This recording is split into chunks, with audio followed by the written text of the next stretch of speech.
seen some of Cade's shots go down. He said that he needed it as a confidence boost, and that when the second one went down, kind of started feeling pretty normal.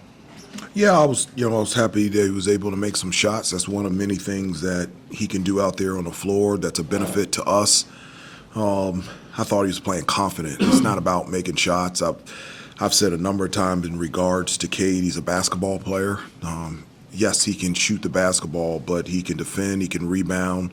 He's a good passer. He understands how to play on both ends of the floor, and he's somebody that we need playing at a high level. And I was happy that tonight he played with confidence, and I was really, really proud of him. Hubert, 64 points for any team in one half is pretty dang good. That's what you guys had in the second half. What did you think allowed you guys to get to playing to sort of that pace that you wanted against a team that likes to, sort of take their time? Yeah, for this team to play at that pace, it is all tied to defense. I mean, it was the same way in the second half against Kansas. I mean, we got stops, and when you get stops and you finish it with the rebound, we're pretty good in transition. I mean, just our pitch aheads. I said at the beginning of the year, in order for us to be good in transition, one, you got to be in the best shape of your life, and two, there needs to be a full commitment, and there's been a full commitment with these guys in regards to sprinting to offense, and just the unselfishness of pitching the ball ahead, seeing the open guy, and having multiple guys when you pitch the ball ahead that actually can attack the basket and do something with it. I just think it's a huge benefit for us. Hubert, how do you describe what you saw from Drake tonight? I mean, he led you guys in rebounding, had some pretty incredible blocks as well. Yeah, he had 11 rebounds, which is huge, and, gosh, his athleticism and length, you can use him in a number of different spots on both ends of the floor, and he does stuff that we didn't teach him or drill or wasn't in any station. The block, that's the second time he's done a block where he's caught it with both hands. Last time I can remember that was MJ doing that when we played together with the Wizards. We were playing the Chicago Bulls, and they were going in for a layup on me. They would have easily scored because there was no way I was going to do anything. And Michael at 40 came away from nowhere and grabbed it with two hands. And,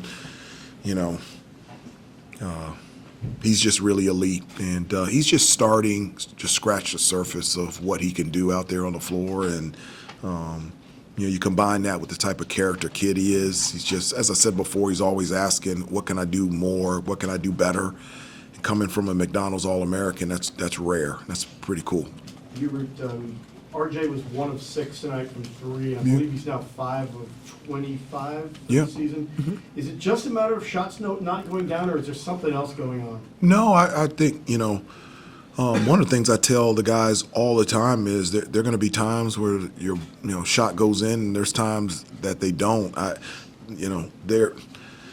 Percentages even out, and RJ is a great basketball player, but he can also really shoot, and those percentages are going to even out. There's going to be times where he's going to close his eyes and just throw the ball up, and it's going to be able to go in. One of the things that, and I did talk to RJ earlier this week, and I told him I felt like I could relate to him in regards to, I remember my senior year, the guys that I rolled with, or my better friends on the team, were King Rice, Rick Fox, Pete Chilcutt, and my roommate was Justin Carrault. He was the head manager. They were 1 year older than me, and they left. And I remember being the only senior. And even though I was playing with great players like Derek Phelps and Brian Reese and Eric Montross, my senior year, it took me a little while. It was just the rhythm was just a little off.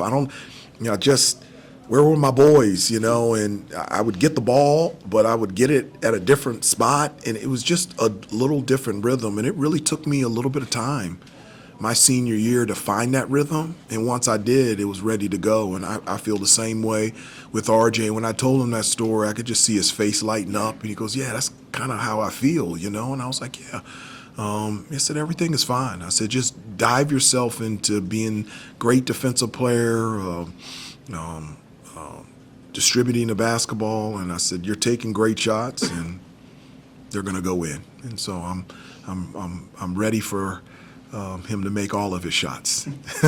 Hubert, on that note, when you played, when you went through slumps Yeah. in shooting, Yeah. did you have like a go-to slump busting method that you can Yeah. impart on some of these guys when they're going through that? Yeah, I mean, one of the things that I did was always, first of all, I wanted to check my, technique. Was there anything wrong with mechanically that I was doing wrong? The second thing that I did was shot selection. I don't care how good a shooter you are, if you're shooting bad shots, they're not going to go in. And I would look at those two things, and then once I could check those two boxes, then I would just continue to get back in the gym. But I would just lose myself in other stuff. I would say, look, I'm going to get extra rebounds. I'm going to get extra assists. I'm going to get loose balls. I'm going to be even better on the defensive end, and not think about, oh my gosh, here comes my shot, I've got to make it, and just take my mind off of that. And those are the things that I did when my shot wasn't falling the way that I wanted to, and I just was confident enough if I, took good shots, eventually it would go in, and, it worked out. You had a really good year that season. I did. Did you talk to him about the kind of year you ended up having? I did. And how long did it take you to get to the point where you felt like you were back in the right kind of year? Yeah, probably on the road. We're playing Seton Hall in Madison Square Garden. I mean, in the Meadowlands. It was the ACC Big East Challenge against was it Terry DeHare and PJ Carlissimo and Luther Wright, and that was a game that I got into a rhythm. And from there, I felt really good. And I told RJ that. And I said, it's not going to take long. I said, you just continue to be the player that you have been over the last 4 years, and everything will take care of itself. I thought he was the key to the game in the second half. I thought his leadership in the locker room, his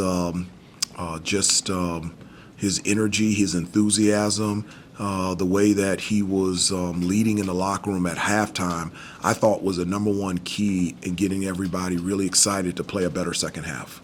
It was a career high for Jay Wash, but maybe more importantly, the fire from him beating himself up a couple times.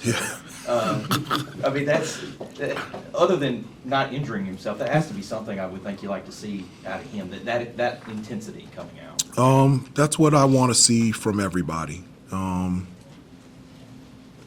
an emotional person, and so I always tell them that, and I was an emotional player because I was doing something that I love at a place that I love with people that I love. And I said, if you can check those three boxes, I don't know how you not show emotion out there on the floor. I just remember playing, I would have tears in my eyes. I would just be so excited and joyful having an opportunity to play here, play on this floor, play for Coach Smith, play for this university, and play a game that I love in front of 22,000 fans. I don't know how you not beat yourself up with your hands, it's just, and so I love seeing that type of emotion from them.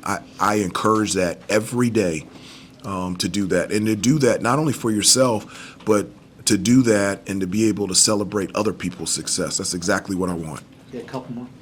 Just talking about that emotion, Jaylen talked about going from being a passive player to a more aggressive one this season. Can you speak to the shifts you see from him from last season to this year? Yeah, he's a lot more confident.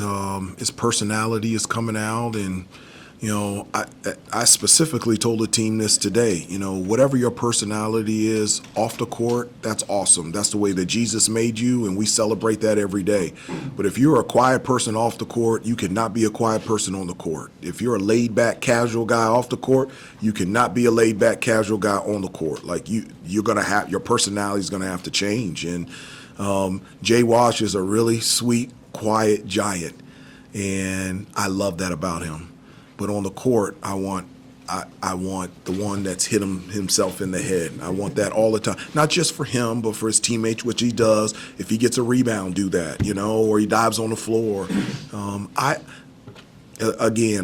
It is a requirement of our guys. If you play for me, you got to have emotion, a passion to play, because that's the way that I coach, and that's the way I want those guys to play.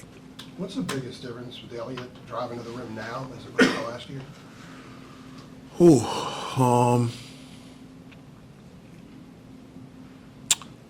Well, he can get there pretty much anytime he wants to, and it's I know he got a charge. Didn't he get a charge call at the Yes. beginning? He got one, but his ability to get into the lane.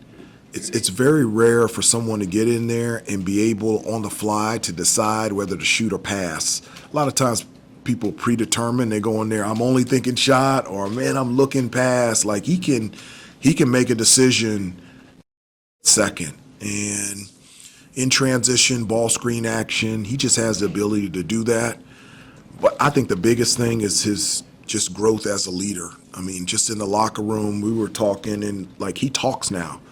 Freshman year, he didn't say anything. This year, he's laughing, he's talking, he's communicating, he's encouraging, and I mean,